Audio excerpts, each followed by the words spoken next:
What's going on, guys? Gomer's here, and we're looking at a brand new ranked seasons today, okay? It could be quite good. It could be, hopefully good. Positive mindset. I know what we said, the whole pessimistic. You expect disappointment. You can't get disappointed. But hey, I think we're in for a treat here. That's my prerogative, the way of looking at it. Leave a like down below. I don't even know what I'm saying. It's very hot in this apartment. The AC is not working. Thank you, apartment management. They can't hear me. The office is in a different building. Anyway, leave a like down below. Subscribe to the channel. Let's go ahead and get into this one. So, brand new ranked seasons. Number 3 on the season. And we're going to have 2 brand new cards and a couple supplemental ones. Very good. Ron Guidry and Luis Aparicio. I never remember. To be fair, it's not like I can watch a gameplay and see somebody use him to find out how to pronounce it. He has maybe 5 green parallels ever since MLB The Show's been a thing. Ron Guidry here. 4-pitch guy, 78 hit 9, collection fodder again. It's not going to be anything great.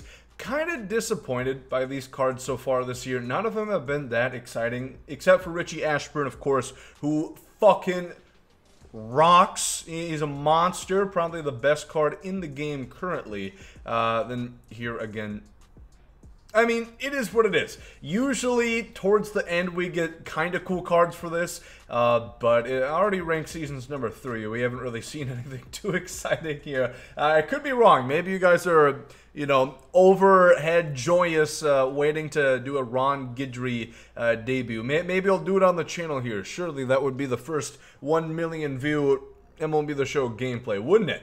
2 brand new big boys. Let's get serious here.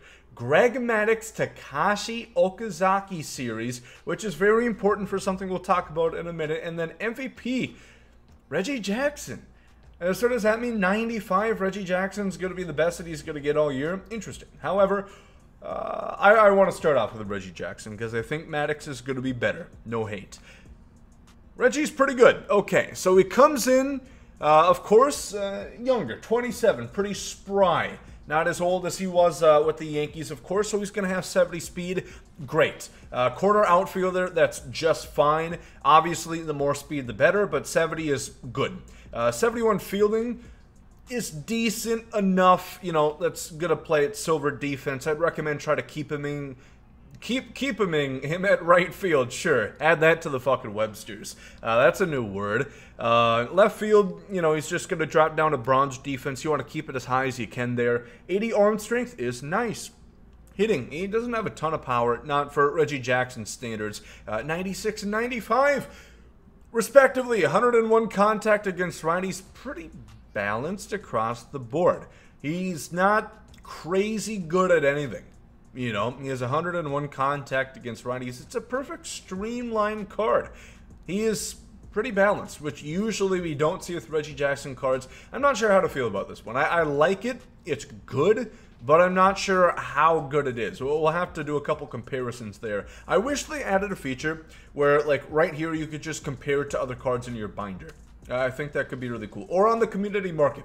If you're listening, SDS, do it. Gregg Maddux, here we come. 101 hit 9 is higher than I expected.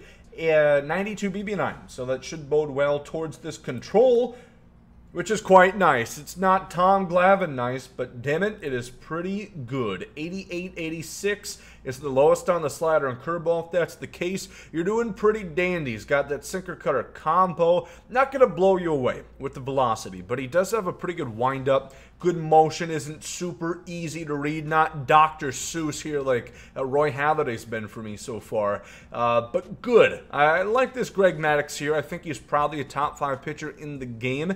And we'll see. We'll see by Friday once they drop all the new team affinity. Maybe Edward Cabrera 2.0, the reincarnation of the sinker meta, is going to be coming in hot. Outlier sinker galore with 150 hit per 9. But good card there for Gregg Maddux and Reggie Jackson. This should be pretty clear. And I'm going to go ahead and say I was right that this card is significantly better than the Reggie Jackson. But this is not a bad card by any means. Like I said, it's balanced. It does everything well enough. It's just not going to be standing on a pedestal of any particular attribute. you know, he's going to hit some home runs, and he's pretty balanced, both against righties and lefties, so I guess you can't bitch.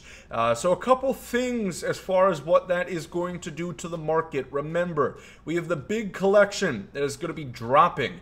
That is on tomorrow. That is on Tuesday, which is going to feature the Takashi Okazaki series cards with that new Gregg Maddux. Yes, there's going to be 9 in total, so I'd imagine there might not be a Babe Ruth even obtainable tomorrow.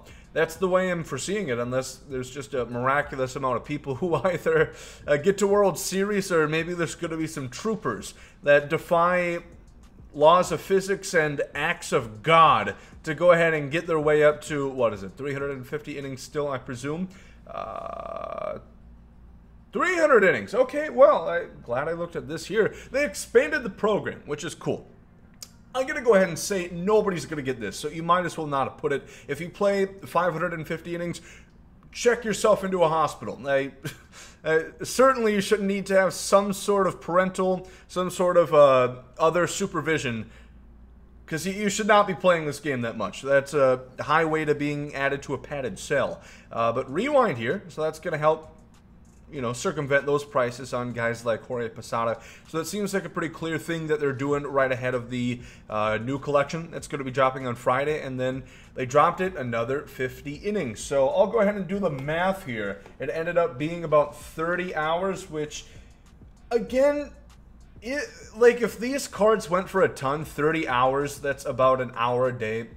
It is an hour a day.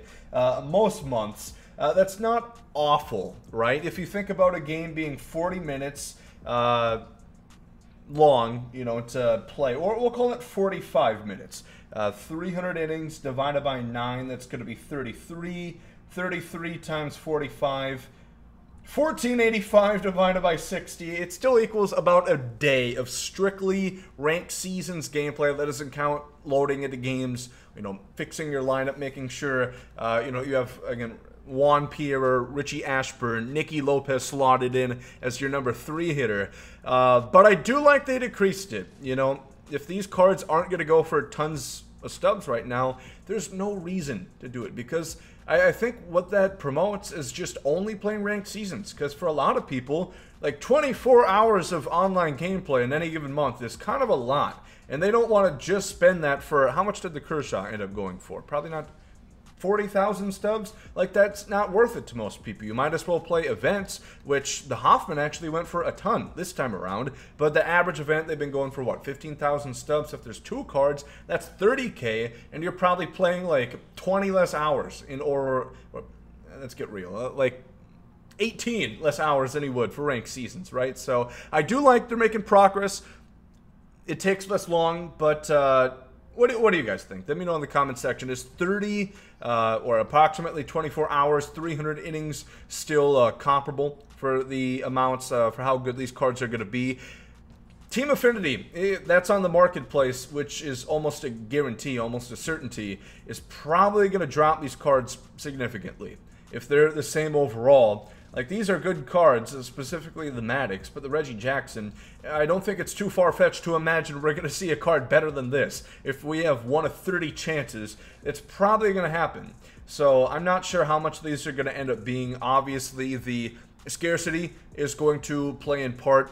Not everybody's playing ranked seasons. I think there's going to be more reason to play other stuff. Events seem to only be getting better, so that's a good thing. But I think we're pretty much going to end it here. Like I said, brand new ranked seasons, 2 new cards. That's going to last for the next month. We have the Takashi Okazaki collection coming out tomorrow, so be on the lookout. We're going to be streaming live, twitch.tv/GomesDaLegend. Fuck yeah. Have a good one.